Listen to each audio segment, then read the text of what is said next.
Hello, y'all. Welcome to Bam Bam Raw TV. I'm Bam Bam, aka the 411 Giant.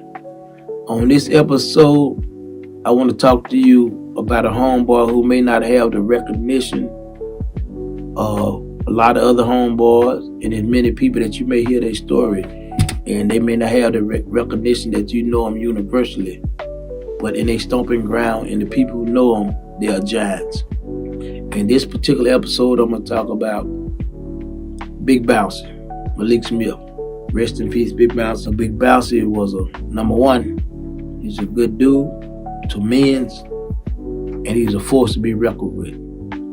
Now, what made Big Bouncy special, I say, was number one, he was loosely connected with the Mets conspiracy. It is rumored that said he took a hit on somebody for a Camaro that was bought for him by the Mets, but I mean, that's allegations. But what I do know about Big Bouncy was that he actually did time in Lawton Penitentiary, which is in District of Columbus, which is the DC territory.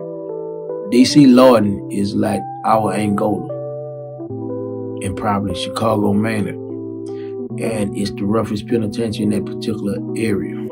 Is equal to ours in the state. Big Bouncy fell down there. He did his time down there, and he stood strong down there. So he earned the respect of DC dudes, and they consider him a homie, and they rode with him, and he rode with them. But he also did not give up his roots coming out of New Orleans.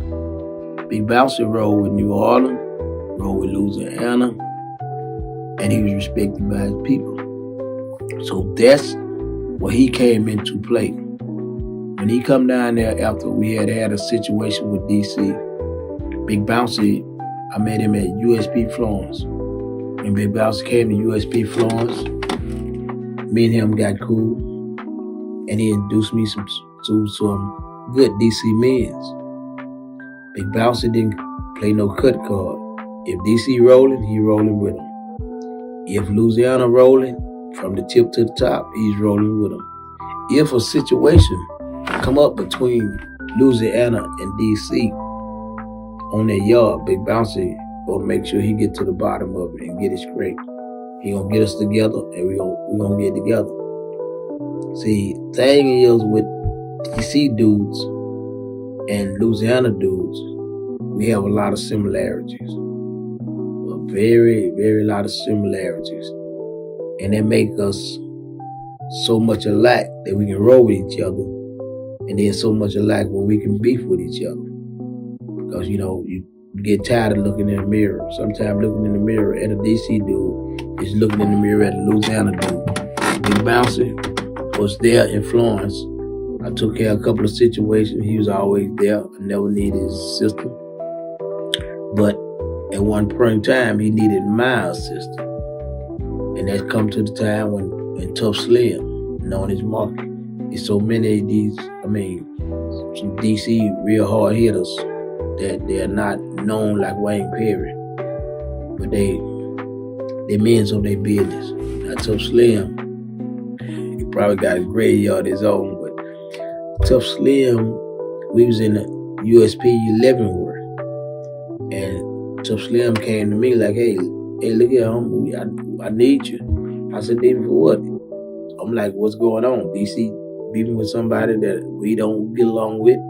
He said, no, man, so they got Big Bouncy in the hole, and they don't want to let him out because they saying DC and Louisiana is going to have a beef because they don't know who he rolling with. So I said, what you mean? Big Bouncy roll like he roll, man. Everybody know his situation. And he said, yeah, but they said that's the excuse they use to keep me in. They said, I'm from DC. We need somebody from Louisiana. And it's got to be somebody who got the power. And he said, so that's why I need you. And I said, okay, what you need me to do? He said, I need you to go down there with me. Then you need to go in there and tell them there ain't going to be no problem with DC and Louisiana if Big Bouncy come on the compound.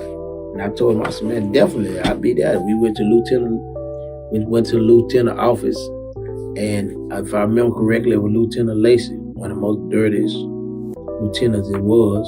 And if you look in that Leavenworth, the hot house, you'll see some of the stuff that he used to do back in the days.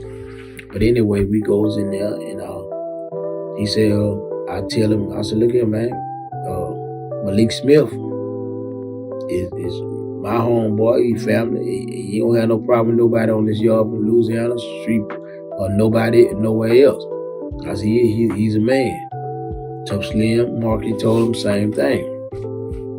He said that's all we need to hear that from both sides, because we didn't want Louisiana and DC getting into it on this compound, because it'll shut it down. They said, okay, well, that ain't the problem. Ain't gonna never be the problem with him. So boom, they let him out. They let him out. We got to kicking it and everything, and people that been in the system, they can probably tell you about it. They may remember this. We had a couple of situations, and Big Bouncy, he always number one. He gonna be a man. Some people said that I had got on him about something, but I made him aware that he actually had took some homeboys with some DC issues, and I said, don't never take them with that, because when you gone, the DC guys respect you. Those guys you took with you is not respected by them. That's what it means. Once you gone, or if you're gone and you're not here, they can build a case on them, and they're gonna do something to them, and it's gonna bring me into it, because I was in the hole at the time that it happened. I said it's gonna bring me into it, because if they make a move on them, and it's gonna cause a whole lot of problems. So we ain't gonna do that no more. And he listened to me, and he respected it. And so, and another situation is with my old head from Shreveport, and I love him for that. My old head from Shreveport he used to make the moonshine, and he had blew out the lights. And a New York dude had came there, a young New York dude that came and checked him and threatened him and all that going on. And when Big Bouncy heard about it, he got towed out of DC. They came in that unit. They put the fear of Jesus in that dude, made him understand. You wouldn't even be talking to him like this. Him bam with him, because I had gone back to court. I went back to court when they took the 2 bodies off me. So I was actually going back to court. And they went over there and told him, man, you would have never said that. Because me and Tone from DC was in the unit. So ain't no way you never said that with Bam Bam here. Now Bam Bam gone, you think you're going to be able to say this here? And then that's what he got Malik. Malik came over there and checked the dude. The dude got back in his place. When I got back from court, mad because they took 2 bodies off me and only took 6 years. And I come back and they told me the situation, and they told me how they handled it, and I heard it and I respected it. And I went around there, I told Big Chuck from New York, dude got to go. If you own this compound, before they close the doors in the night, he gonna stab me, I'm gonna stab him. I don't disrespect none of y'all old heads. If y'all old heads do something wrong, I come to y'all. I don't put my hand on old folks, I don't put my hand on no handicap. If this dude here was willing to put his hand on my old head, I mean, he's a piece of shit, and he don't respect me, which means he can't be on this compound with me. Simple as that. And I mean, we can do it the good way or we can do it the bad way, but I ain't gonna live no other way.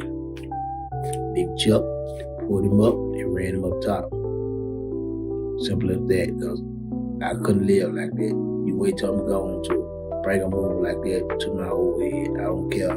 Nobody old head can ever say I ever brought them a move. If you got an old man to earn his right, he deserves to be respected and left alone. You youngsters, I deal with y'all. So if I got a problem with your old head, I'm coming to the mans who stand at the table, the mans who talk for the car. You know what I'm saying? Hey man, your old head accidentally did this, or your old head did this, your old head did this going on. How do we scrape this out? Because I'm not gonna hurt him, I'm not gonna this going on out of respect for y'all. And they'll go, well, we'll go talk to him and we'll get this in together. But okay, that's good enough for me, man. That's That's the principles of having the right man in the right place. That's why I didn't fool with everybody from any car. I only fool with the head men. So Big Bouncy, he's still strong for us on that. He's still strong in. Now Big Bouncy's story goes on. It goes all the way on to his release. Big Bouncy got up in lung, I think it was lung pop. And there's a particular guy from DC who felt like it was DC or nothing. Felt like Big Bouncy was a Bama because he was hanging on to the DC car coming from Louisiana. So I think words was exchanged based on the story, the way I heard it. But anyway, Bouncy finally got the opportunity. Him and another one of his homeboys, and I say his homeboy from DC because he had a homeboy from DC and homeboy from Louisiana. They were serious about Big Bouncy. They took him in, and he took them in. So they killed the dude. They stabbed him up, killed him, and there was a vengeance. There was a vengeance with it for disrespecting him. To say that he wasn't a real DC homie because he's from Louisiana. There was a vengeance with it. That's why they steadily continued to stab him even after the knife was broken. See, that's usually stabbing. If you're stabbing somebody when the knife is broken and you're no longer doing some effective damage, then all you're doing is making noise, but your anger for the disrespect in which this person has done to you makes you keep on doing that. It makes you keep on stabbing even when there's no point. It makes you keep on stabbing even when they're not doing no damage. And unfortunately, that was one of the situations that they actually re-indicted Big Bouncy while he was on the streets. And they came back. After he had to went home, they came back and charged him and brought him back to jail on that situation. I think Big Bouncy got 5 years out of that. But like I said, anybody from New Orleans, anybody from DC, you ask him about Big Bouncy, he's a legend. He rests in peace right now. He's dead. He's a legend, and he's my homie. And matter of fact, he's my little homie. But he's my homie in heart. He was a solid man, and I hope I did him some justice in telling his story. Peace, love y'all. Hit that like button, hit that subscribe button, and hit that bell icon. Keep tuning in to my story. They're gonna all come together where you'll see more than one name in a story.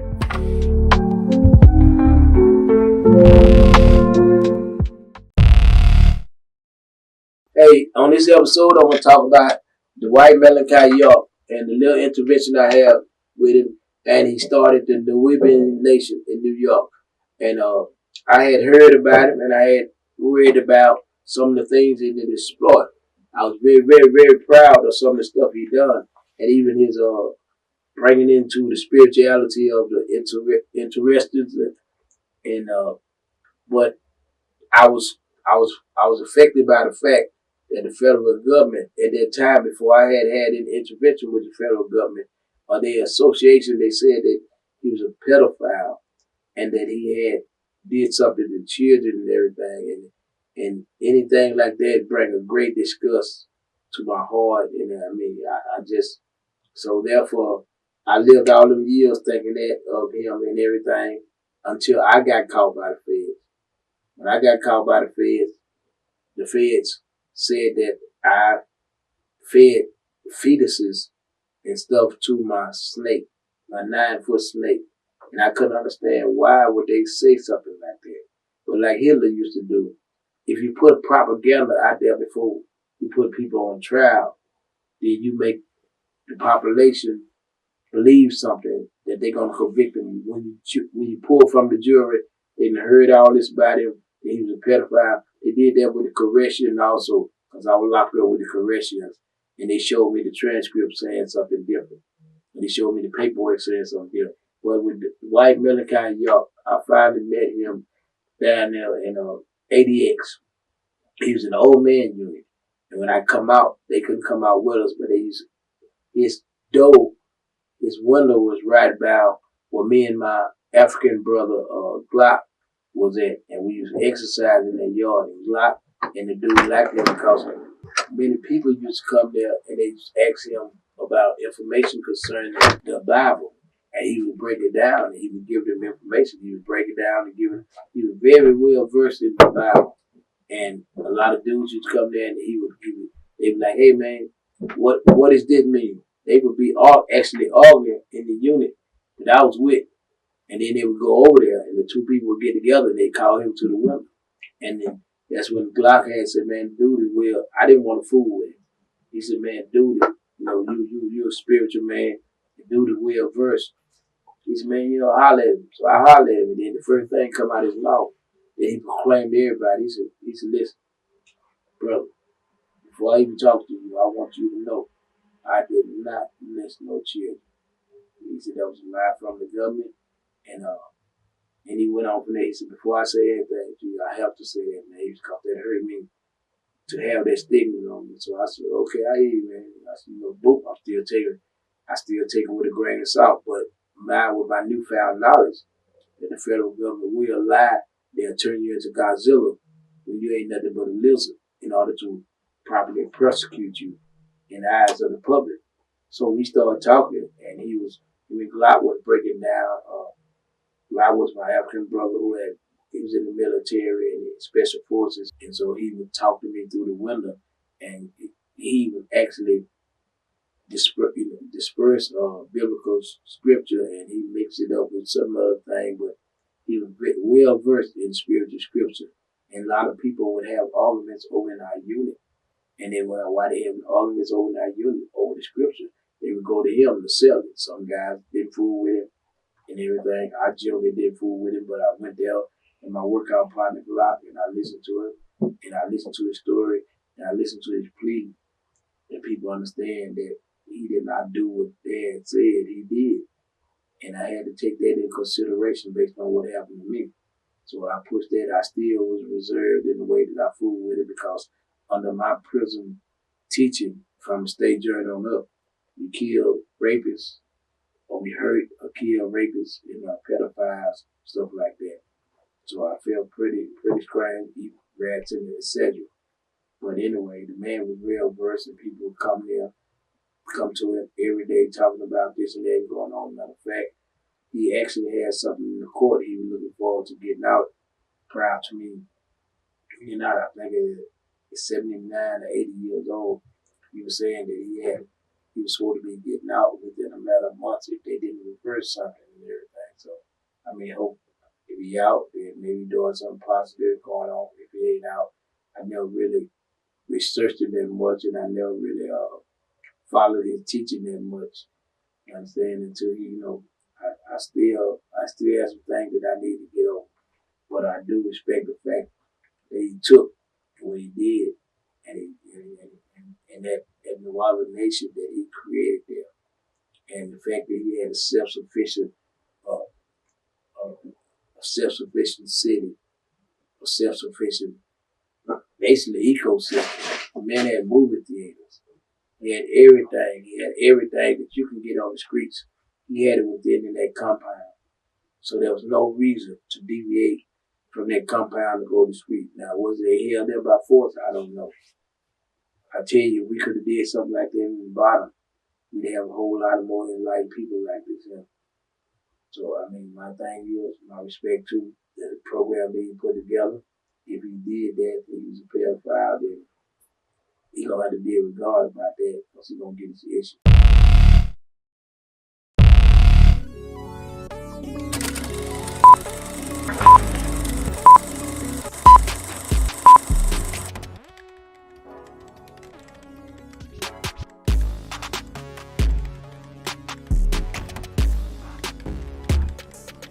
President Barack Obama commuted a 50-year federal prison sentence of a Baton Rouge man accused of being the ringleader of one of the city's largest crack cocaine distribution rings. John Boo, 50 years old, was released under the president's order. Over the last few years, a lot of people have become aware of the inequities in the criminal justice system. The fact that we spend over $80 billion a year in incarcerating people oftentimes who've only been engaged in nonviolent drug offenses. Right now, with our overall crime rate and incarceration rate both falling, we're at a moment when some good people in both parties, Republicans and Democrats, and folks all across the country are coming together around ideas to make the system work smarter, make it work better.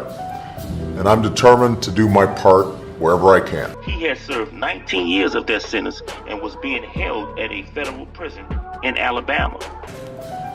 That's one of the reasons why I'm commuting the sentences of 46 prisoners who were convicted many years, or in some cases, decades ago.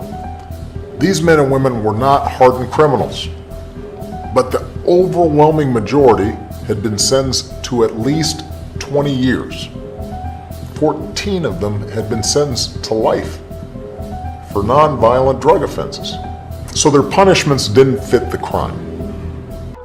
Witnesses at John's 1997 sentencing hearing recounted how he lived in a posh Houston hotel and still sent cocaine shipments back to Baton Rouge, even after his March 1996 indictment here. Information on the shooting that happened on North Foster Drive Saturday afternoon. The victim was recently released from a federal prison by a presidential pardon. Our Scotty Hunter is here now with more. Yeah, Liz, a source confirms to 9 News that victim is 50-year-old John Boo Milton. Now here's a picture of who we're told was serving 50 years in prison and was accused of being the ringleader of a Baton Rouge drug operation between 1992 and 1996. He surrendered in 1996 and was serving his sentence until this past March when President Obama commuted his sentence along with 61 others who had been put away on drug-related charges. Now the 2 men were shot at the Q's Auto Sales on North Foster Street yesterday. The other victim died at a local hospital. Baton Rouge police are still investigating the shooting. So far, they've not identified a motive or any suspects in the case. Boo Milton was one of the biggest dealers to ever hit United States. You know what I'm saying? He got a 50-year sentence. John Boo Milton was accused of being the ringleader of a Baton Rouge drug operation. Boo Milton. He from South Baton Rouge. So a lot of times when people were saying we was trying to, when saying BR trying to be like these, be like this, now we had our own legends in our own backyard. And if they'd been sentenced under today's laws, nearly all of them would have already served their time. I've made clear to them that re-entering society is going to require responsibility on their part, and hard work, and smarter choices. But I believe that at its heart, America is a nation of second chances, and I believe these folks deserve their second chance. I also believe there's a lot more we can do to restore the sense of fairness at the heart of our justice system, and to make sure our tax dollars are well spent, even as we are keeping our streets safe.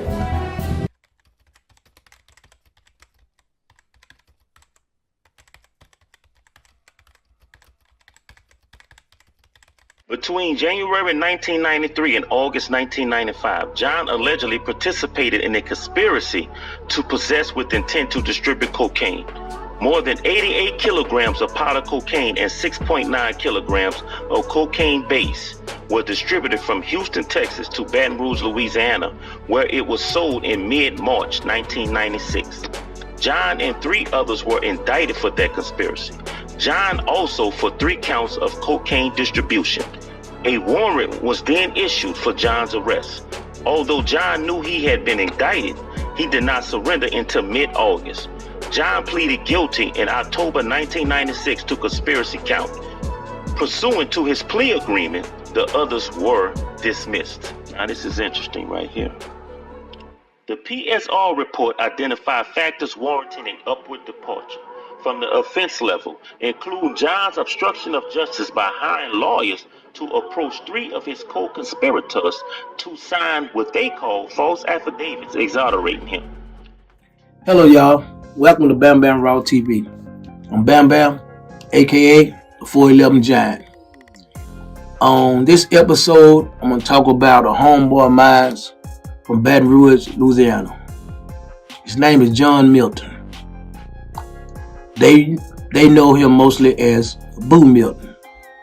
Now, Boo Milton in the 90s was convicted of of having a large quantity of dope, selling dope, and being basically a big dope man in Baton Rouge, Louisiana. He got the RICO and he was convicted and copped out to 50 years. This personally I know, because Boo Milton was my cellie for about maybe a couple of years in the federal penitentiary, USP 11 world. From his own words, when he knew that the police were looking for him, and he knew they was looking for him, a man who known for being flashy was one of the few young dudes who had a Rolls Royce in Baton Rouge. Didn't just have, it wasn't no spank brand new one. Didn't just have no Rolls Royce.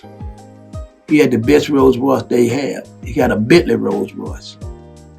He was driving around in a Bentley Rolls Royce in his 20s. Forsaked all that when his freedom was at stake, and he made the decisions. He was getting all his paperwork together. He was getting everything that he needed, the money, everything, living in a hotel. He had enough money. He had everything that he needed, and even some friends and connections. He was finna leave America. He was finna go on the run to another country rather than face going to jail. Now, he says as he sat in that hotel room, he said God came to him and told him, don't run, turn yourself in. This man come from a nice family, influential family, everything, very, all his mom, all the people that I knew in his life, they very respectable, intelligent, and he was a classy dude. And turned himself in on the instructions of God. He got 50 years. While we was incarcerated in that, guy went back, I'll talk about that later, he went back and testified against Boo Milton. And when he testified against Boo Milton, he had 205 years the dude had. And when he got up there and testified on the stand, the judge said, well, son, you didn't offer no more to the equation than what we always had. We already had. You haven't given us nothing out the ordinary extra in your statements, your testimony. So therefore, I do not grant you a downward departure. This man left, come back to the federal penitentiary, still with his 200 years, but now labeled as a rat. That's what happened in Boo Milton case. When I pulled up and asked Boo about it, Boo said, that in the past. He said, man, I'm serving God now. None of that. I don't care about what happened, what's going on. It's the truth, but I don't want to spread it, man. I said, all right, I respect that. Was in the cell with a guy from New York. We call him Hustle Man. He was always stealing, bringing stuff from the kitchen, vegetables to sell, vegetables and all this him. Boo Milton is very neat, very clean cut, well put together. And him and Hustle Man was having a little contention because Hustle Man would just bring the stuff in, and he got to do this, because he's hiding from the police, hiding stuff. He got stuff hid everywhere, tomatoes or stuff he done stole from the kitchen. He was selling tomatoes, he was selling sugar for your wine, tomatoes for your food, and vegetables like that. And he had a habit of not cleaning up. And Boo Milton will find tomatoes that have been in the corner and rotted and stuff like this here, and he cleaned. So he got, and I seen that contention, but Boo Milton had become a man of God. So he was accepting all this, and I seen it. So they moved a dude down there that needed a spot, and he was from New York. And I was gonna have to take this dude in the cell for a couple of weeks. And the officers had already told me, man, we ain't gonna let him be in here but a couple of weeks. That's my thing. I didn't really take cellies because I didn't unless I really fool with you or I really liked you, I learned my lesson. You got in there with me because I know we eventually gonna be cool, whatever. So anyway, I told the man, I said, I'll take somebody for a couple of weeks, man, but y'all want to find him somewhere else, man. It's simple as that. So they trust a Richardson got him. So, but then I see an opportunity to help Boo Milton. I told the guy, I said, hey, hustle man, we got a homeboy from New York. He just moved in the cell with me. I said, I'm gonna move him up here with you, and I'm gonna move Boo Milton down there with me. Since he my homeboy from Louisiana, from Baton Rouge, and this your homeboy from New York, we'll be more compatible. So we did that, moved down there with me and Boo Milton. We got to be sellers. Got along good, clean. I made my wine. I never put him in my business. I always kept my wine under the thing. I kept everything clean and neat. Me and him both had pamphlets up on the thing. We had candy. If you come in there, as long as you respected the sale, you was welcome. I never had a locker on my sale, on my locker. Never had a lock on my locker in 28 years. Never on damn compound. So as me and Boo, we getting together and going on, and I'm seeing that he's serious. He's serious about this God thing. I'm seeing that he's serious, which I was too, but I wasn't as devoted to him, the humbleness and the staying out of the way and not doing nothing, because I used to get in a lot of stuff. I did quite a few stabs at the time when he was my seller. I'd go to the hole and come back. And one time, I'll get a couple of incidents. One time, Boo Milton had went and took our clothes to the laundry. This day, I'll take them the next day. I mean, the next time, you know, we had our laundry bag or whatever, the dirty stuff going on, we just take them and drop them. I had a gray muscle shirt that a guy had made for me, and they was rare on the compound. And they had a little guy who used to stalk the laundry room. He was a Spanish guy, and he used to stalk it, and then he was always picking up stuff and, you know, anything, grab stuff what people lose. But what we used to generally do before he came there, if something was lost, if somebody left something in there, we'd put up a sign. Said gray shirt, gray hat was left in the laundry room. Check with cell 5, got it. Stuff like that. This guy was grabbing stuff and going on, so my gray shirt come up missing. And I told Boo, hey man, where's the shirt you went there? And he went back to the laundry room. I said, well, just tell me who went in there behind you. He didn't want to tell me. And when I came, I watched him. He took off. And he went to my little Puerto Rican dude, Shorty, from New York. So when he goes to Shorty, he knocking on Shorty's door and he talked to Shorty. I watched him when they come out the door, then they go to the dude's cell. The little guy who was grabbing everything. So they went to the guy's cell. And when they went to his cell, I went there, I snapped the door open. I hit it 2 times, snapped the door open. I said, man, is this the one who got my shirt? Like that.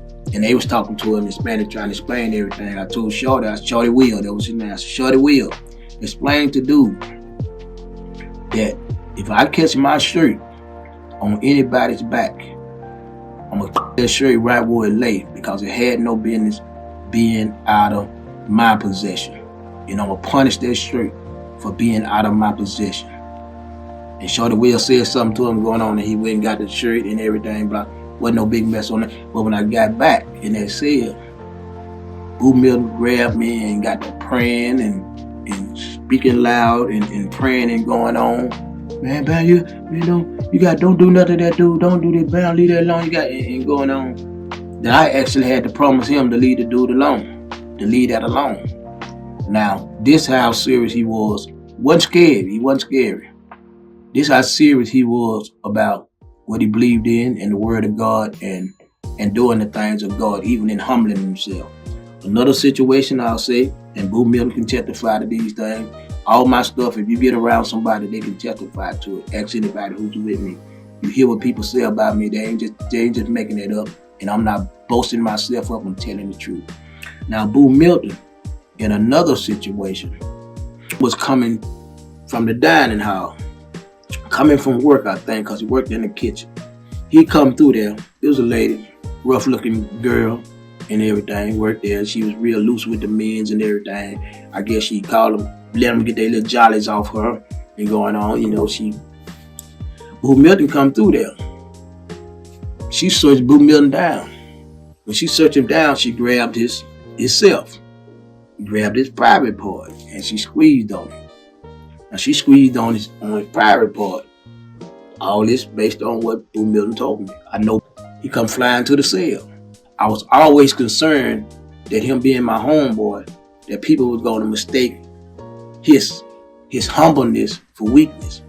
And they were going to push him and he was going to end up doing something. So I was quick to anytime I thought somebody had some words or whatever about it, I pulled up on him and said, look here, man, that's my homie, man, from Baton Rouge. That's, that's my celly, that's my homie. Any beef he got, I handle it. He don't do no beefing. And I used to do that, you know what I'm saying, because I didn't want him to lose his religion on some of them dudes. My religion I had already gave up on at that particular time in my life. I was angry, hateful, and everything based on the time that I had got, the way I had got it. So now Boo Milton, the girl grabbed his private part, coming through the metal detector. He come in there. Most men would have been happy. Boo Milton came in there, and he told a few people before he got to me, man, that woman just grabbed me like that, man. Just grabbed myself going on like that. And then he came in the cell with me and he told me, he said, I got to pray. The woman just going to grab me like this here. And I'm like, she just grabbed. I went out there with the rest of them. It was everybody he had been told, about 5 of us. Went through that metal detector about 2 times, trying to get the same treatment. But when I got back in there, Boo Milton was still praying. And I said, man, you all right? Yeah, man, he took one of our Bible pamphlets off the thing, and he went back. He went to the woman and he told her. He said, you need a man. That's what you need Jesus. He gave her that and walked off. And I respect him for the way that he stayed on his word. He didn't deviate from it. And again, I'd have been around some dudes who didn't make no whole lot of noise. I know when they're making a whole lot of noise. I know when they're a coward. I know when they about their business. And I now know when they're worth my time, when they're not worth my time. I know a lot of people I punished, they wasn't even worth my time. But I saw them was. But that's come with a learning experience. But John Milton is released. I think he was released a few years ago. First Step Acting son helped him got released and everything out of Baton Rouge, Louisiana. And that's the story of John Milton. Boo Milton out of Baton Rouge was a young man riding around in a Bentley Rolls Royce before they locked him up. He was known for carrying a .50 caliber, and he wasn't going for too much of nothing, from my understanding, from the dudes from Baton Rouge. And I give a shout out to my homeboy from Baton Rouge, Flav, all y'all, man, Rock, it was some good mans out there, Shed, and much love and respect. But it's Bam Bam Raw TV. Hit that like button, that bell icon, and you hit that subscribe button.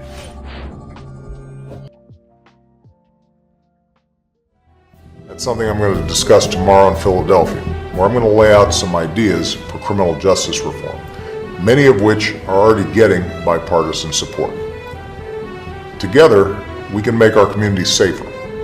We can spend our taxpayer dollars more wisely, and we can make sure that more of our citizens, even those who've made mistakes, have a chance to become productive members of society and contribute to this country that we love. Now, from Louisiana's news channel, this is 9 News at 5:30. Good afternoon, I'm Elizabeth Fowle. We begin with a 9 News update. New information on the shooting that happened on North Foster Drive Saturday afternoon. A developing news story, 2 people were hospitalized after a possible shooting on Foster Drive.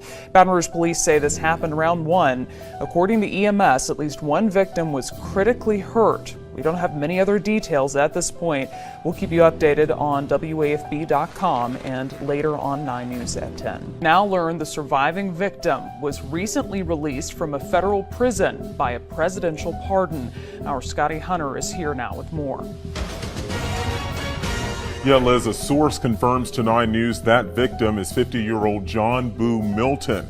Now, here's a picture of Milton, who we're told was serving 50 years in prison and was accused of being the ringleader of a Baton Rouge drug operation between 1992 and 1996. He surrendered in 1996 and was serving his sentence until this past March, when President Obama commuted his sentence along with 61 others who had been put away on drug-related charges. Now, the 2 men were shot at the Hughes Auto Sales on North Foster Street yesterday. The other victim, 42-year-old Drexel Platt, died at a local hospital. Baton Rouge police are still investigating the shooting. So far, they've not identified a motive or any suspects in the case. A convicted drug dealer testified Milton drove a Porsche and bought a BMW and diamond-studded gold jewelry with cash. The late U.S. District Judge Frank Polizzola, who sentenced John, called the amount of drugs in his case astonishing. A federal probation officer had estimated that John was responsible for bringing 210 pounds of powder and crack cocaine to Baton Rouge from 1992 to 1996. But the judge who sentenced Boo in 1997 said that the actual amount surely topped that estimate. Two co-conspirators did so. At a hearing in March 1997, the district court gave notice of its intent to depart upward as detailed below.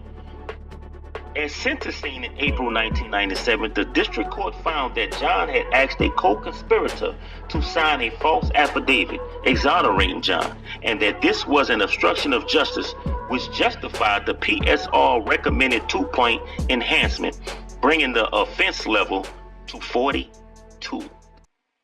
So Boo Milton owned a club called LA Live. This back in 94. This 93, 94. And because he wanted to see Pops, he bought him to perform. He wanted to see E40, he paid him to come perform. So Pac been to Baton Rouge? Pac been to Baton Rouge. DJ Wookie DJ. Like I say, Boo Milton just wanted to see Pac perform, so he paid this nigga to come in. So anything he wanted to see, he had enough paper to pay whoever to come. 40 was down there. He had Too Short come. He had Biggie even came to fucking Baton Rouge because Boo Milton paid these niggas to come to the club. You gotta realize Ivy coming from that era. I'm coming from that era. Boo Milton got 50-year kingpin charge and went fed. He got pardoned. He's still alive. Yeah, he's still alive. Matter of fact, he got shot after he came home. Source confirms to 9 News that victim is 50-year-old John Boo Milton. Damn, he got shot after all that time. After all that time, he got shot, but he survived. But he got pardoned by Obama. So before Obama got out of office, that's how he got pardoned, because he originally had a 50-year kingpin sentence. And this all from uptown Louisiana. This from Baton Rouge, the top. You see what I'm saying? So this the type of hustlers we growing up around, you know, and just seeing that shit, nigga getting money every day, that made us want to get some money. Hey, welcome to Bam Bam Raw TV. I'm back here with another episode. In this episode, I'm going to talk about my homeboy out of New Orleans named Meatball. They accused him of 70 kills in New Orleans. The man was not only deadly, he was smart. He was caught up in the Mets conspiracy. Meatball was terrorizing people in every part of the projects. He didn't just represent one part of it. He robbed all the part of it. He was the most feared man in New Orleans. Some of the times, even to get this man, he used to put on wigs and dress like a lady to go there and get his man. That's how serious he was about getting his man. The man rode around in a van that was like a homicide. It had homicide wrote on the side of it. It was bulletproof. The man had bulletproof windows and everything. That's how serious he took what he did. That was part of the man's life and going on. Was he a monster? There's a little bit more to this story because I know him a little better than a lot of other people do. But the man was, what he did on the streets or what they accused him of. I also know that if they accused you of 70 killers, you probably didn't do but 30 of them. You know, and in my case, you could have done none. But Meatball was a dude that took care of his business. He was respected out there, and the myth of him grown. It grew, and it grew just like the myth of me grew and grew and grew. Every time something happened, you was all automatically suspected to be the individual. And some of the confrontations that he had, he always handled them with prejudice, which is the only way to handle a situation like that. It's better not to even have them, but when you handle them, you go on handle them right. Now, Meatball, but he was smart enough. This guy was smart enough that when they caught everybody else on the conspiracy, they caught this man years later as a waiter in Seattle, waiting on table. That means he took all that and put that aside for his freedom. He was waiting on tables. He was staying out the limelight. He was, you know, he was being deceptive. Some people can't change their script. Some people continue to do the same thing that they were suspected of and what they were being hunted for, and it lead right back to their captain. But Meatball had a pretty good smoke screen, and he did good in Seattle, Washington, until they finally caught up with him. Now, when they caught up with him, he came to the federal penitentiary. I first met Meatball, he's gangster. You know what I'm saying? He was my friend. He's my friend. He's my homeboy, and he's a solid guy. But look him up, and now this is my encounter with Meatball was that we met down there at USP Florence. It was the first penitentiary that I went to, and when I first got incarcerated, that's where they sent me all the way to Colorado, as far as they could get me away from Louisiana. So I got there, I met Meatball. He was a solid dude. I didn't fool with him at that time when I first met him because I was still basically on some state time, I was on the state time with the separation of New Orleans and Shreveport, south and north. So when I got down there, everybody was telling me, man, you got a homeboy on this compound that he cut like that, man. He about his business, And I like, okay, where he from? They say he from New Orleans. I said, okay, well, I'm good, So I kind of fooled around with some homeboys. It wasn't about being that far away. It's very few people from Louisiana. So it's about eight Louisiana dudes on the compound, period. You probably got about 8 Louisiana dudes. We had one Ruston guy, I think it was one Franklin guy, 2 Baton Rouge guys, and I think one from Crowley, and me from Shreveport, and Meatball, and then we had Brown Bay from New Orleans, and Meatball was from New Orleans, somewhere like that. But it's always few numbers when you get that far out. That was California West, the West Coast territory, so you had a lot of Crips and Blood down there. But anyway, I kicked around with a couple of dudes from Ruston and one from Franklin, and they just wasn't pretty much my style and going on. I was kicking it with him. My celly was from Texas, which he had a twin, and me and him, we kind of got along and everything. But everybody kept telling me about Meatball, and he went by the name of Pop in the federal system. You don't go by Meatball because he got so many bodies and so many different people that he kind of little paranoid. So he go by Pop, even though everybody know who he is. So we end up finally, he pulled up on me. He kept chasing me down, pulled up on me like, nah, homie, this the feds. We had to get along. It's like this here and this like that, man, because I didn't have no experience with the feds. I'm new to the federal system, don't have a clue. Ain't nobody never taught me nothing about the feds. There ain't no tutorial on it. So I get in there, I'm doing me, you know what I'm saying? I'm the only dude here from Shreveport, so I'm doing me. Your homeboy Pop is the truth, man. That dude there. He about his business, man. Don't nobody, man, that dude about his business, man. Don't nobody fool with him. They don't mess with him. He about his, And so I said, okay, well, that's good, but I'm all right. So I tried to hang with a couple of the Ruston guys and fool with a couple of guys, but the other guys, I think they got sent to penitentiaries on the fluke because they really wasn't cut like that. So I kind of bagged away from them and everything. And he started explaining it to me, and I said, okay, man, I ain't trying to hear all that. And so finally he took me to the old head from New Orleans that was named was Brown Bay. He had actually turned into a Mo. He had changed, his religion was Moism, he was a Moist. And so anyway, he took me to him. And I listened to the old head. The old head kind of broke everything down to me. Meatball had already broken down to me, but I respected it more coming from the old head. So he broke everything down to me, and I told him, I said, okay, then, well, that's where it's going to be. I don't come here to break no rules. I'm going to live by them too. I said, but if y'all put y'all ass in my face, y'all going to have to kill me. It's just simple as that, man. Don't play no game with me. You got a chance to leave me alone.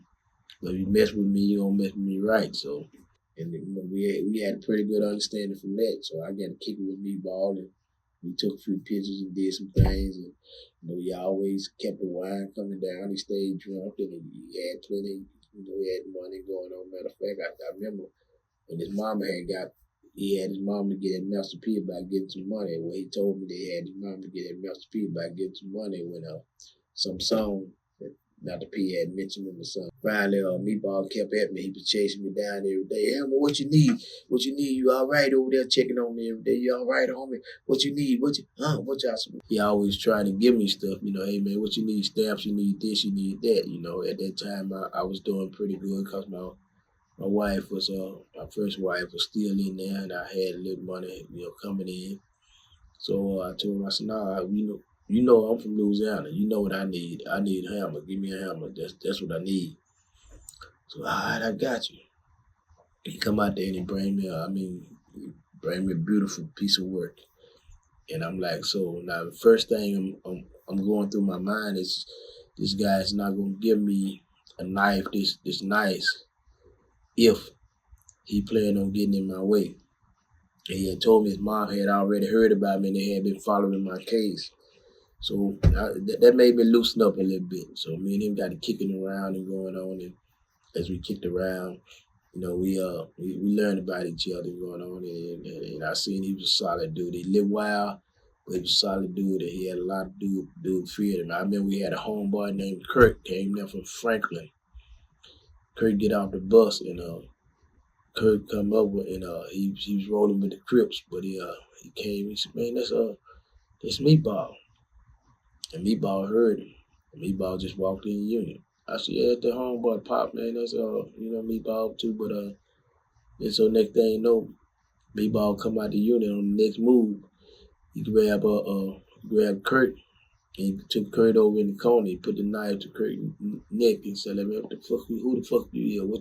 What I did to you? What I did to your folks? Oh, Meatball, you ain't did nothing to me. I was in the club when you shot up the cameraman because he wouldn't take y'all picture. And so anyway, he said, man, stay the fuck away from me. Don't never call me Meatball when you come out again. He scared Kirk to death, but anyway, you know, me and him, we kicked it pretty tight, and that incident happened. A lot of people don't know about the incident. Well, a lot of people don't even understand the full details of the incident. Meatball, guys had changed the channel on the TV because I had it on rock and roll music. Myself and I both, Meatball, listen to rock and roll music, especially Seattle grunge. So anyway, and hard rock. So I went in the TV room and I checked the TV room about it. In the process of checking the TV room, I locked the TV room and pulled my knife out and explained to the people that somebody needed to tell me why they disrespect me by changing the channel on the TV. And somebody went over there and told Meatball in the unit that little homie you just got there, he checking the whole TV room with a knife. Meatball came over there, man, and he went all I could hear him was telling the people in the first TV room, lay down. Everybody lay down. Lay your ass down. Get up and I'm gonna kill you, nigga. And dude, they were laying. Meatball, where you at, homie? Where you at? I said, I'm over here, man. What's going on? I said, hey, listen, hey, you all right? What we gonna do? Huh? What we gonna do? We gonna smash them all? What? I said, nah, man. Dude didn't explain everything to me, man. They thought a white guy had changed the channel in the black TV room, bro. So, all right, bag out. I need to see you. I said, all right, man. Bag out. I need to see you. So I opened the door because Deuce had already apologized and explained why they had changed the channel of TV because I had it on MTV. So I bagged out the TV room, let him see me. So he's like, what we gonna do? I said, man, I got you into this here, so it's whatever you want to do. We can go in here and go and finish all of them. You know, do what we can do with all of them. It's just your call. I said, man, it don't make me no difference. You the one who came got stuck out with me. You want to go do them or not? He said, we let them ride this motherfucking time, but you know, I be by my business. I said, I by mine too. And we walked on out, and that's when I knew that I fucked with him. I fucked with him from that day on, man. And that's why when that situation happened, him and the DC guy, they gambling. Everybody stick together in groups. And there ain't no DC guy, bad guy, because he rolled with his homeboy. Like, we roll with our homeboy. That's where it is. That's the way the system works. You live it, and you make the best out of it. But that's how it's gonna roll. You go in there thinking anything different, then you're gonna get caught up in the crossfire. So as we get to going on, he like to gamble. He gambling with this guy from DC named Dale. He dealing with Dale, so they gambling, play cards together all the time. And he drank like a fish. He get drunk and he talked shit and he could bag it up. So, you know, a lot of people didn't like him because he talked a lot of shit and he was able to bag it up. They were scared of him, but they wouldn't try. And so Meatball he was still gambling with Hill. And as they gambling and everything, Meatball will be in the middle, he get drunk. And either the dude got slick, I don't put it past him, or either the dude got slick and Meatball felt like the dude got slick and they'll get into it.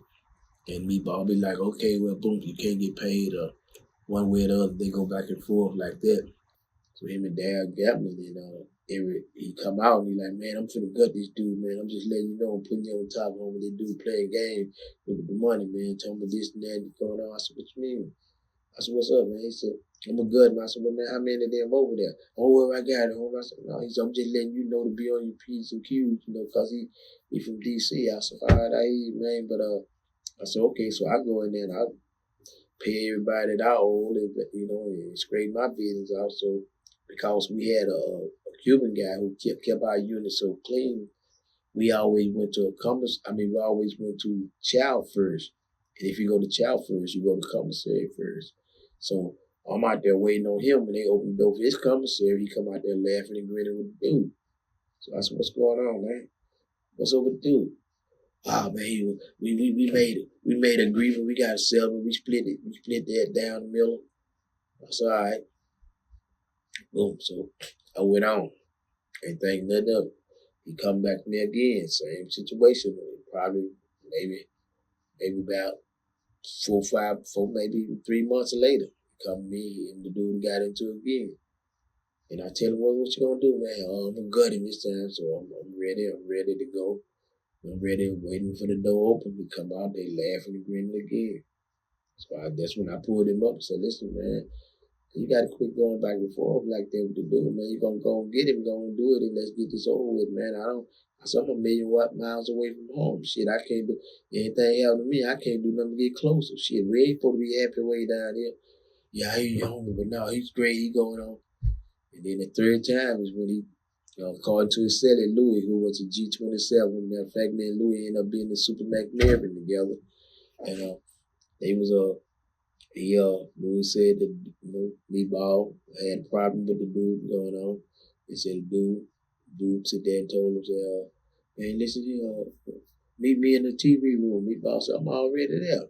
So they said, Meatball went in the TV room, said dude came into the TV room, said he put up his hand like he wanted to fight. And, most DC dudes are pretty good with boxing. They pretty good with their hands and everything. So he get on the ball of his foot and he be ready to fight, Them in Philadelphia dudes. So Meatball said, what you thought there was going to be a fight? So Meatball come over with the knife.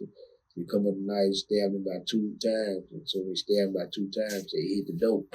So he spin and hit the dope. When he spin and hit the dope, he ran out there, and according to Louis, Meatball caught him again in the side. And when Meatball caught him in the side, a fat police we used to call wildebeest jumped on top of Meatball. When he jumped on top of Meatball, it knocked him down. He fell on top of him, and his chin hit the floor, and it knocked him out. So when the police were trying to revive him, picking him up, that's when the dude that he was chasing turned around and seen that. So he turned around and ran back over there and kicking Meatball in the head with steel-toed boots. And when the police tried to push him away, they said one of his homeboys came out the crowd and started kicking Meatball in the head. And then when the police grabbed that one, said nothing come out of the crowd and kick him in the head. So now they said when they finally, after that was over, they locked us down. So when they locked us down, first they didn't tell us what we were locked down for. So all I know, we were locked down and everything. So finally, I got an old head named Snake. He was from Texas. He checked with everybody from Louisiana and everything. And I'm like, man, I don't know what's going on. What's up with the dude? He like, oh, well, what you know about Gerald, such. Nah, man, I don't know. I don't fool with that dude. I'm from Shreveport, man. I don't know what you're talking about, I don't know what's going on with that, Certainly they ain't got nothing to do with me. That's why they kind of incident happened later on. Before I left there, incident happened where a few of their people got stabbed and they felt like I did that as a retaliation for what happened to Meatball, but that's another story. I met some good men from there, and unfortunately in that federal system, it's, you got to roll with your people, man. You meet some good men and everything. So I'm sitting here trying to rock them to sleep and going on so I can try to find out what's going on. Because I already know the standards. But he worked in the captain's office, so he was still going to the captain's office to work. And he came back in there. He said, man, this is over this is over your homeboy over there next door. I said, who? He said, you know, the one you always be with. I said, yeah. Yeah, I said, what happened? They said, oh, man, some guys kicked him in the head over there, man. So he in the hospital in Junction City. Said he paralyzed because they crushed in his skull with the steel toe shoe. That's one of the reasons they took the steel toes out of the federal system. They started putting plastic in the toe of the boots. Well, they crushed his skull in, and it was messing down on some part of his brain that was causing paralysm. And I said that and everything. They go on, they leave it alone. They take me back to the unit. They take everybody back to the unit. But I had a homeboy with the same one, Kirk, that he had terrified. Kirk was running up there telling the folks, man, that little dude ain't gonna leave it alone, man. That little dude ain't gonna leave that alone, man. And y'all let that dude back out here. That dude ain't gonna leave it alone. So anyway, as it goes on further with that, we were still locked down, so they still didn't trust what I said. They didn't believe what I was saying. So they looked at my record and they didn't believe that I wasn't gonna do anything. So anyway, long story short, they kept us locked down. We were locked down for a little over a week, but during that time we were locked down, I had a homeboy from the South named Snake, an older head that worked in the captain office. And he would go to the captain office and he would give me information on Meatball. And that's when he came down there and told me, man, you know, Meatball is in the hospital, man. He paralyzed his brain. He said that when they kicked him in the head, they crushed his skull and pushed a piece of his skull down on his head. So I said, okay, all right. I said, so let me know what's going on. Keep me up on it. So I called his mama, and I tell his mama, the dude told me what hospital he was in somewhere in Junction, Colorado or something. So at that time he told me, so I called his mama, and I told his mama, hey, listen, hey, this is what happened. You know, he got in a situation, this happened, some guys, you know, jumping in, this would happen. So his mom said, okay, baby, thank you. Listen, I'm gonna get down there. I'm gonna have his lawyer. I'm gonna put a lawyer on top of it right now. I'm gonna get down there. I'm gonna call him. I'm gonna get down there to see him. I'm gonna make him get down there to see what's going on. I said, yes, man, what's going on? So anyway, so after I tell her this going on, she said, I'm gonna give you my sister phone number. Call her, and she'll keep you updated on what's happening with him and going on. And I'll keep her updated. I said, yes, ma'am. Okay, I appreciate it. So at that time, I wrote this auntie. Called this auntie on the phone for a while. And she would keep me updated on what was going on with him and how everything was going. So they finally come to open up and let us out. They still didn't let the guys out, but we had an intercessor, a dude named Big T that was in the unit with me that had stopped me from, I stabbed up Tex, but he stopped me from doing another demonstration, and I respect him. Big old tall old head. Me and him met up later on, as you'll hear stories about. But anyway, he come to me. He was from New York, but he come to me talking as a mediator. And I said, man, what is you talking about? He said, man, they want to let the dude back out here, but somebody been telling them that you gonna do something with the dude going on. But you know, if they don't let the dude out, and they let the other two dudes out, I said, man, I said, let them all out, man. You know what I'm saying? You know, two other dudes, they kicked him while he was down, but I said, let them all out, man. I ain't got nothing to do with all that. And Big T told, I don't know who he told the people going on, but everybody kept telling him, oh, man, that little dude ain't gonna sleep on that. He ain't gonna sleep on that, man. If y'all let them dudes out, we gonna be locked back down again. So they kept the dudes in the hole. They never did let them out. So, you know, wasn't no get back on that. So, long story short, Meatball, he recovered. He started recovering. He was sending messages to me, to his auntie, that he understood what I said, and he ain't gonna never let that happen no more. And he like, man, trust me, man, I ain't gonna never let that happen no more. So as it goes on, Meatball, he laid there and he went to Leavenworth. Then he went to Atlanta, but he recovered. And when he was recovered, he was getting back at me, and he was getting back and forth with me through his auntie. That I said, man, I don't tell Meatball, I you know, they ain't what we call him. We call him by name, but I said, let him know, man. I said, you quit arguing with these people and putting up a show first. I said, man, listen, from now on, You know, if you got something to do, go and do it and be through with it, man. You know, you see what happens when you give a motherfucker a chance. All these people already scared of you.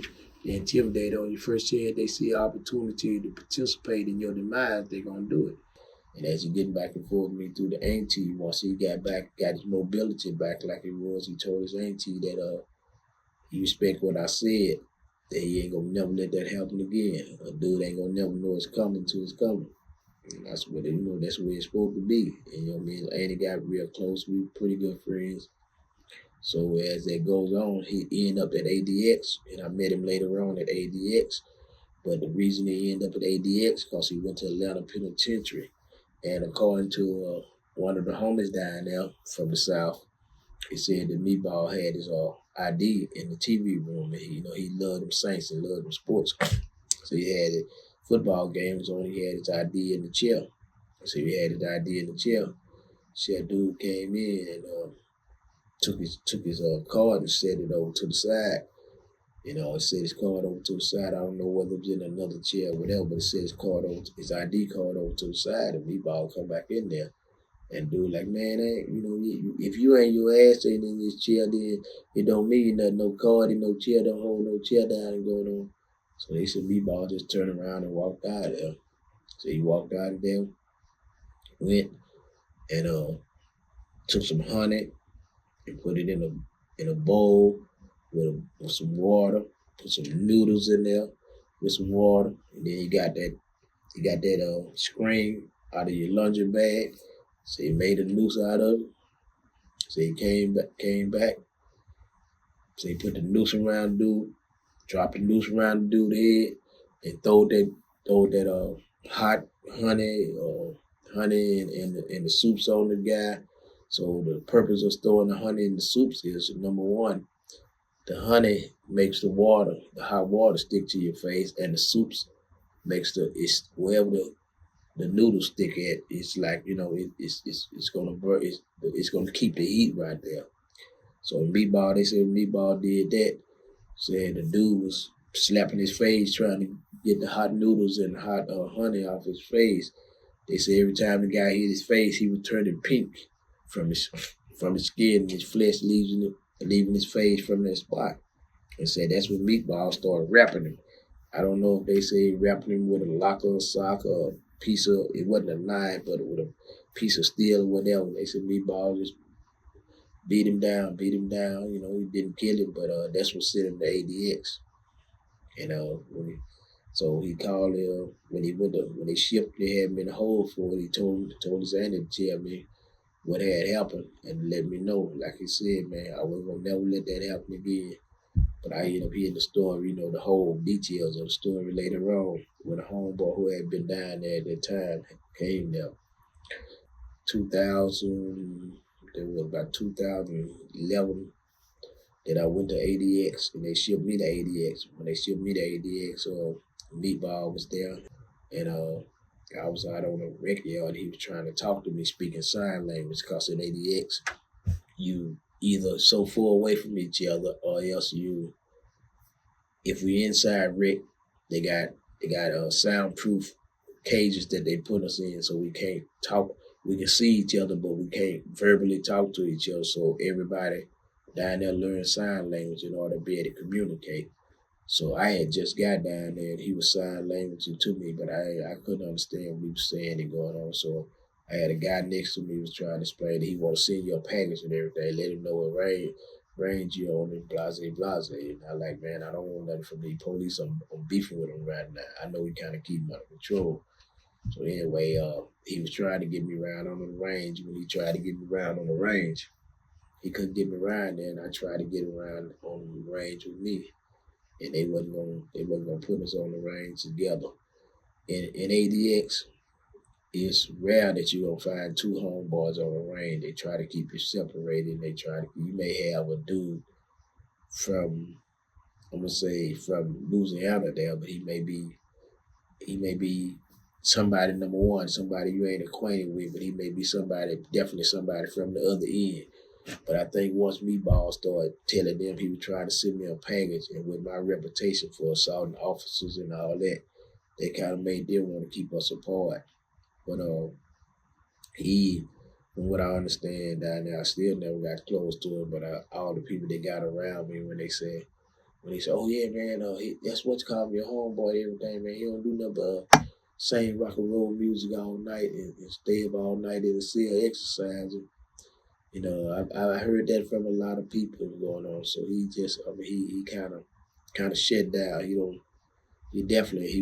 He ain't got nothing from no guy from DC. You know what I'm saying? So he just, that's in his head real serious. I had some good men, some homeboys from DC.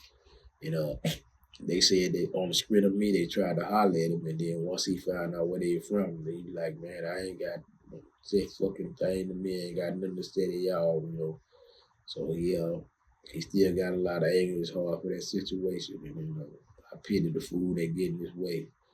But like I said, y'all look Meatball up, man. He's y'all call these people killers and this and that going on, but to me, he's my homeboy and he's my friend, man.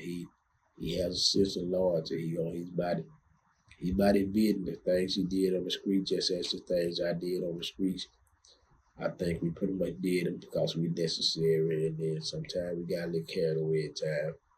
I mean, that's life when you're out there in the game. The Meatball, y'all know, and what y'all consider to be monsters. See, monsters are created by circumstances, and sometimes circumstances can create a monster that a person was serious about his job. I think Meatball is very serious about his job because he had a very amicable personality with real people. He just didn't. If you showed fear or you was about fear, then you didn't want to fool with him because he smelled that. He smelled that in a minute. But he gravitated to people with strength. He gravitated to people, and I mean Meatball. Like I said, once he fooled you and locked in on you, the dude, he give you straight off his back. But he don't believe in getting suckers nuts. He don't like people who play like they tough. He don't like people who want to be tough and know they just in the game for money. Don't act like you ready to give your life up for this, and going on. And he mentioned to me about a guy that I mentioned later and how this guy, and I seen the paperwork and going on. And I investigated the situation later on in our history. The thing about who Meatball is, now, he's a designated. They say he's an enforcer. He's a killer. He's a lot of things, but he also is a friend. He also a solid man. Me, I got no problem with him, and I go to war with him any day of the week. This story with Meatball, listen, Google him on there and see who I'm talking about. But this is the story on him. Say this Bam Bam Raw TV. Go get you some BXBG gear. Tune in, subscribe to my podcast. Love y'all. Welcome to Bam Bam Raw TV. Y'all talking to Bam Bam, a.k.a. the 411 Giant. Hey, listen up. We're going to finish this episode 2 of Meatball, but it spreads on into the Mets and his co-conspirators. All right? Me and Meatball was in 2 penitentiaries together. We was in ADX, and we was also in USP Florence.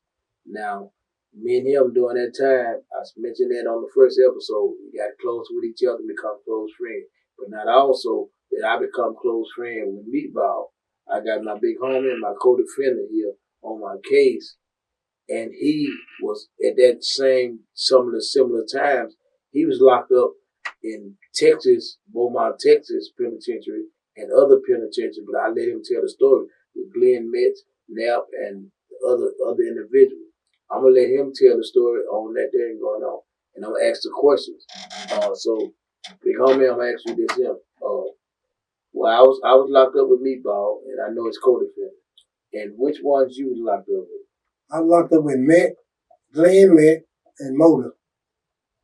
Was Knapp down there? It's Knapp. So I've been in 2 spots with Knapp and Glenn. What those spots you was at with them? Yeah. Beaumont and Forest City. Y'all got along pretty good? We got along. We were tight. And y'all always had a pretty decent relationship? Yeah, we respected one another. And y'all was always there for each other? There for each other too, because we all lose out. That's what I keep telling them about the Louisiana thing. We was always cross the board. That's good, man. Until I left. I know they say you know. Unless they transferred him or something. I know one thing about you, Big Homie. Your name came through. Everybody met me. They'd be like, "Hey, you done co-defendant?" I said, "Yeah." Man, that son going there. He gonna make sure that unit ran right and going on. So evidently that you was running things right around them. You making sure they was done right. I've done what I do. They know that shit. That's what I do. Okay, I know they say you didn't really play that yard, but you would come out there if you needed. Yep. Yeah. I'm a unit man. So that's why I run the units. They already know that too. Oh, they told me you ran. They said you ran them units with an iron fist. Everywhere I went, I ran units. And they said when you come out on the yard, you ain't come out there for no bull crap. Well, if I go out there, they already know I'm coming for serious shit. And so therefore they told me you'd make sure that all the homeboys was all right. They said you didn't waste no time on the yard. When you came on the yard, time out for talking. I never did criminate. When it comes to Louisiana, I was there for it. Hold on, let me say this here. It wasn't just for Louisiana. It's just people that fuck me. I don't care where they from. As long as they keep it real, I'll be there for them. So that's how I was. As long as they don't know the gambling and drugs and shit and drinking and shit, I don't get into that shit though. I don't do that kind of shit. You know what I mean? But if it's on the real, then I'll be out there. Oh yeah, but you go to war for if it's the right reason. Yeah, for the right reason. Well, we got to go. Yeah, we got to go. And that's what we always stood. Yeah, right. It ain't about just, to me, it ain't just about, Louisiana. It's about people that somebody take advantage of, and they try to do the right thing so they make it back home. With the fact that he would go to the yard if he need to. If the yard, but other than that, there's nothing but bullshit on the yard. That's why he didn't spend his time on the yard, because he stayed away from bullshit. He was focusing on his case. Yeah, because I don't really go on the yard. He would come out there if the homeboy needed him or whatever, and if anybody needed him. But the point is, he did not go on the yard. A lot of motherfuckers, you got Negroes, see, you can't tell in the federal penitentiary in life. I can't say that people don't know Dunn from campaign in some other place. When a Negro say I ain't going to the yard, then they automatically figure, why you ain't going to the yard? What's your reason? What did it feel? What? Cowards don't go on the yard. So you want to establish that, hey, I don't go on the yard because when I go out there, it's got to be for something, blah, blah, blah. Yeah, something serious. Yeah, that's where the federal, you know what I'm saying, knowing penitentiary, that's what I'm saying. That's how you got to do, you got to establish. This is why I didn't go because there was a lot of bullshit on the yard. I stayed away from bullshit. But when I went out there for the right reasons going on. You know what I'm saying? I moved my time in a whole different way. Was there anybody else other than Mets and Meatball co-defendants you down there with? Yeah. The Big Meat out. He was there too, but Big Meat you talking about? Yeah. Oh yeah? No, we didn't talk personally, but he was there though. So that darn time I was getting ready to leave. But he fucked up and had to transfer him again. So okay, so you down there with Big Meat, you down there with Nap, you down there with Glenn, Motor, and so in Rilla out of New Orleans. So these are so not only was I around some of the top of men out the boot, you was around some of the top men because we are top men. We are top men out there. And so top men say together. See, that's why you was down there with Mets, Clear, and all them. I was there with Meatball. So I mean, we don't get no pleasures out of or no pranks. We don't no recognition. Our recognition is already set, just like the same thing that you do ain't going on. So we do what we do, and they know what we do because they already know about us. And we always have done that. Yeah. So we want y'all to understand and everything in episode 2. Yeah, the Mets, y'all look up their case. They was about their business. Meatball was a part of the Mets conspiracy going on. Clearing that and going on. These businessmen out there, they did their thing. When you're out on the streets, that's what's happening. You do your thing going on. But when you're behind the bar, you're going to hear everything. Everybody got a slick word to say about you. Everybody got a bad incantation about you and going on. But when you're out there on the street, you their hero. Oh, let me say this here. So, Matt, Glenn, Motor, and Ritter, and all the other one left when I was in prison. I ain't forget about y'all. I still got love for y'all. I say what I'm gonna do when I do it. I'll just keep living. I feel the same way about all the ones that I've been with, man. That's where I learned it from.